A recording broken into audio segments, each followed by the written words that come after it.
When I started traveling, I already had a side cut shaved right here, so I was already kind of into the idea. Then we got to India and got lice. We didn't realize it till Bali, and at that point there were already two long-haired boys' hair that I had to get lice out of. I didn't have patience for my hair. It was also really hot, so I was into the idea of shaving everything off.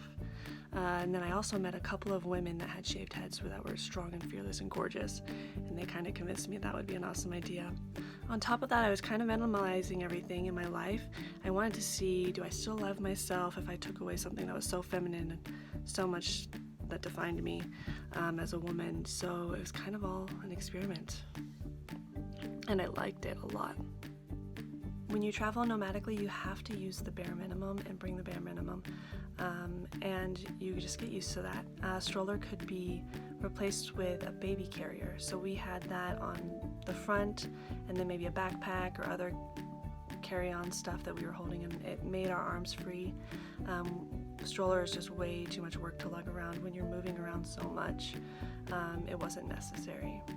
It also was great for hiking or for him to fall asleep whenever we were traveling or on the airplane. I highly recommend baby carriers. It was a great workout too. I would say that this was hard only in the fact that we had to share space with a child, and children really get in the way of work. So I would have to go out a lot. That was another reason why I just explored every day, because my husband needed to be able to work sometimes and have a quiet space. You really have to like each other, your spouse, because yes, you are sharing so much time and space together, but we really did like each other, so it worked out pretty well. On our craziest days, naming our first child, we came up with Mowgli or Wolf, but decided against it, and the second time around we were a little more daring and being true to ourselves, so we loved it so much. It's also the maiden name of my husband's grandmother, but we decided to spell it like the animal, because for us a wolf is strong and beautiful and independent, and we want our children to be that way.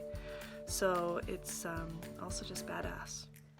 If you paid attention to some of the places we did go, you'll notice we didn't go to South America or Central America, and that is someplace we'd like to go because we'd like to get better at Spanish.